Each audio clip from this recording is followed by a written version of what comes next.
La Dorna a ouvert la porte quant au fait d'apporter une aide aux constructeurs japonais Honda et Yamaha afin de retrouver une concurrence plus équilibrée dans le championnat MotoGP. Carmelo Ezpeleta, le boss de la Dorna, réfléchit à modifier le règlement sur les points de concession pour que Honda et Yamaha puissent bénéficier de certains avantages sur le développement de leur moto. Alors est-ce que ces mesures vont permettre aux constructeurs japonais, à Fabio Quartararo, à Marc Marquez, de sortir de ce guêpier? C'est ce qu'on va voir de suite ensemble. N'oubliez pas de vous abonner, d'activer la petite cloche, de liker la vidéo. Merci du fond du cœur à tous ceux qui me soutiennent. Jingle.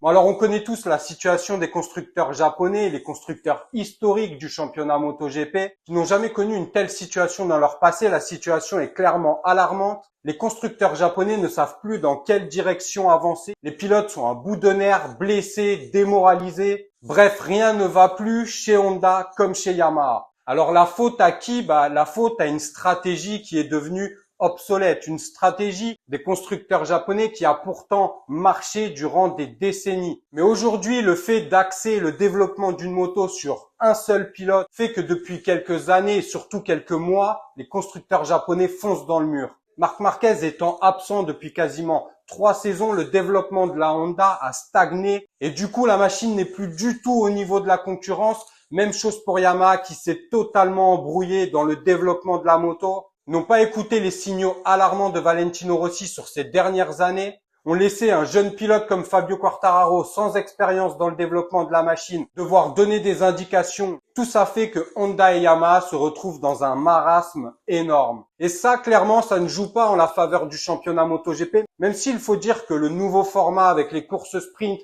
apporte quand même pas mal de spectacles, mais seuls les constructeurs européens, finalement, peuvent se bagarrer entre eux. Alors la Dorna et Carmelo Ezpeleta pensent à modifier le règlement pour pouvoir faire en sorte que les constructeurs japonais puissent bénéficier d'avantages certains dans le développement de la moto. Mais alors quelle modification la Dorna veut-il apporter? Eh bien en fait c'est tout simple. Vous vous souvenez tous des points de concession par lesquels Ducati, KTM, Aprilia ont bénéficié pour pouvoir développer leur moto. Les points de concession ont été établis et mis en vigueur en 2014 afin de bénéficier d'un équilibre plus important dans la concurrence et dans la hiérarchie du championnat, pour que les nouvelles marques puissent rapidement se mettre au niveau des autres. Les résultats ont été probants vu que Ducati a réussi à se hisser au top du top. Ça a permis également à Suzuki de rapidement se développer, KTM et Aprilia aussi. Un constructeur qui bénéficie de ces concessions va pouvoir faire des essais illimités en dehors des grands prix, donc pouvoir tester tout un tas de pièces autant qu'ils le veulent hors des courses, en passant également par un développement plus flexible tout au long de la saison.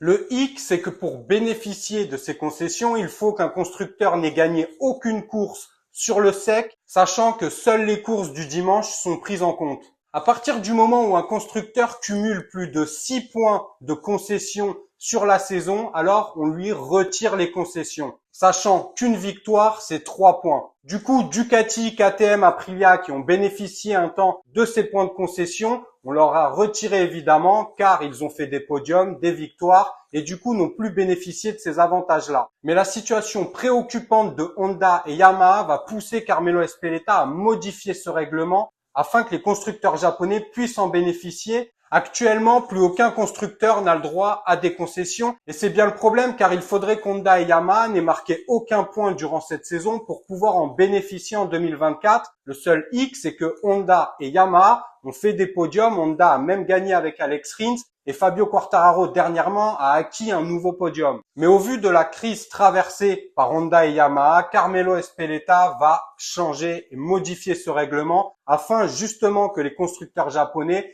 puissent bénéficier d'essais illimités, de règles plus flexibles pour pouvoir apporter et tester des nouvelles pièces tout au long de la saison. Et tout ça devrait rentrer en vigueur dès 2024. Ducati, eux, ont clairement ouvert la porte au fait que la Dorna modifie le règlement, mais sans trop toutefois non plus adapter les règles uniquement pour les constructeurs japonais, ce qui ne serait pas très correct du coup pour les constructeurs européens. Donc, les aider, oui, mais pas trop. Ces modifications du règlement peuvent paraître un peu injustes pour les autres constructeurs européens, mais c'est vrai que Honda et Yamaha, eux, n'ont pas bénéficié de concessions puisque ça a été mis en 2014 et qu'en 2014, Honda et Yamaha étaient déjà présents. Et qu'à cette époque-là, les constructeurs japonais dominaient le championnat et même sur les années d'après 2014, évidemment, ils continuaient à dominer, à gagner des courses, donc ne pouvaient pas bénéficier de ce règlement pour développer les motos. Du coup, d'un côté, ça peut paraître injuste, mais de l'autre, c'est vrai que Yamaha et Honda n'ont jamais bénéficié de ces avantages, contrairement aux constructeurs européens. On sait tous que sans ça, les constructeurs japonais soit partiront du MotoGP, et c'est pour ça que Carmelo Ezpeleta prend les devants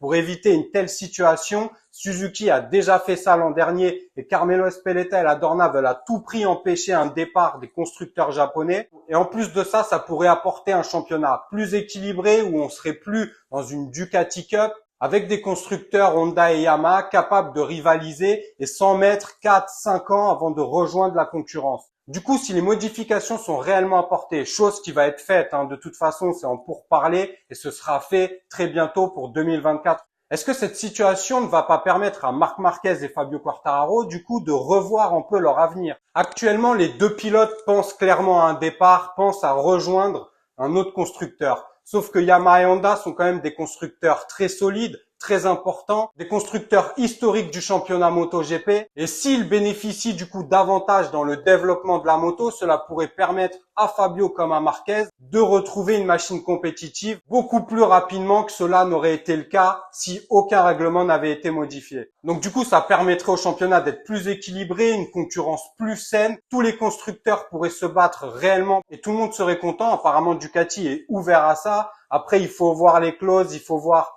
jusqu'à quel niveau on veut aider les constructeurs japonais. Certaines modifications pourraient ne pas plaire à KTM, à Aprilia ou même à Ducati. Donnez-moi votre avis sur la situation. Est-ce que c'est une bonne idée de la part de la Dorna de vouloir modifier le règlement? En tout cas, on reste connecté. N'oubliez pas de vous abonner, de liker la vidéo. Merci du fond du cœur à tous ceux qui me soutiennent. On se retrouve dès lundi sur Vinson MiGP. Prenez soin de vous, de vos proches, c'est le plus important. Ciao.